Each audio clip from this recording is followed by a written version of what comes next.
Train train train train. ನೀವು ಕರೆ ಮಾಡಿದ ಚಂದಾದಾರರು ಈಗ ವ್ಯಾಪ್ತಿ ಪ್ರದೇಶದಿಂದ ಹೊರಗಿದ್ದಾರೆ. ಅಲ್ಲ ಅವನವನ ನಾನು ನನ್ನ ಗಂಡನ ಹಚ್ಚಿದಿ ಕ್ಯಾವ ಮಾತಾಡ್ತಾಳಲ್ಲ. ಇನ್ನೊಂದು 10 ನಿಮಿಷ ಬಿಟ್ಟು ಹಚ್ಚು.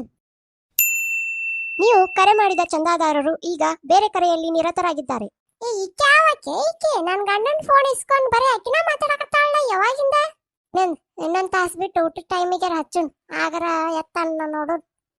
ಟೈಮ್ 12:30 ಆಗಕ್ ಬಂತು. ಊಟಕ್ಕೆ ಬರ್ತಾನೆ ಹಚ್ಚಿದ್ರ. Train train train train. ನೀವು ಕರೆ ಮಾಡಿದ ಚಂದಾದಾರರು ಬ್ಯುಸಿ ಆಗಿದ್ದಾರೆ. ಈಕಿ ಸಿಗ್ಲಿ ನನಗ, ಈಕಿ ಮಾಡ್ತೀನಿ ನಿನಗ ಹಚ್ತೀನಿ ಆಗ್ಲ ಮುಗ್ಲೆ. ಹಲೋ, ಹಾ ಹೇಳ. ಯಾವಾಗ ಕೈಯಾಗ ಫೋನ್ ಕೊಟ್ಟು ಕುಂತೀರಿ ನೀವು? ಅವಾಗಿಂದ ಹಚ್ಚಿನಿ. ಆಕೆ ಯಾವಕ್ಕೆ ನನಗ ಬ್ಯುಸಿ ಅದಾನವ, ಎಲ್ಲೋ ಹೋಗ್ಯಾನವ ಅಂತ ಹೇಳಕತ್ತಾನ. ಯಾವಾಗೆಲ್ಲ ಆಕಿ ಫೋನ್ ಟೆಲಿಕಾಲ್ದಾಕಿ ಅದೊಂದು ರಿಂಗ್ ಟೋನ್ ಇರ್ತೈತಿ. ನಾ ಹಳ್ಳಿ ಆಕೆ ಅಂತ ಹೇಳಿ ನನಗೆ ಏನಾರ ಹೇಳ್ತೀರನ? ಕೊಡ್ರಿ ಆಕಿ ಕೈಯಾಗ ಮಾತಾಡ್ತೀನಿ. ಅವಾಗಿಂದ ಒಂದ್ ಮಾತಂತಾಳ ಇಡ್ತಾಳ ಫೋನ್, ಅವಾಗಿಂದ ಒಂದ್ ಮಾತಂತಾಳ ಇಡ್ತಾಳ. ಏ ತಾಯಿ, ಇಲ್ಲ ಕಣೆ, ಅದು ಇದು ಟೆಲಿಕಾಲಿಂದ ಅದೊಂದು ಸೆಟ್ ಆಗಿರುತ್ತೆ ಅದು ಕಾಲ್. ಯಾ ಸೆಟ್ ಯಾ ಪಿಟ್ಟ ನನಗೆ ಗೊತ್ತಿಲ್ಲ. ಕೊಡ್ರಿ ಆಕಿ ಕೈಯಾಗ. ನನ್ ಗಂಡನ ಫೋನ್ ಇಟ್ಕೊಳಕ ಕ್ಯಾವಕಿ. ಯಪ್ಪ, ಈ ಹಳ್ಳಿ ಆಕಿನ ಕಟ್ಕೊಂಡು ನನ್ನ ಜೀವನ ಬರ್ಬಾದಾಗಿ ಹೋಯ್ತು ನೋಡ್ರಿಪ್ಪ.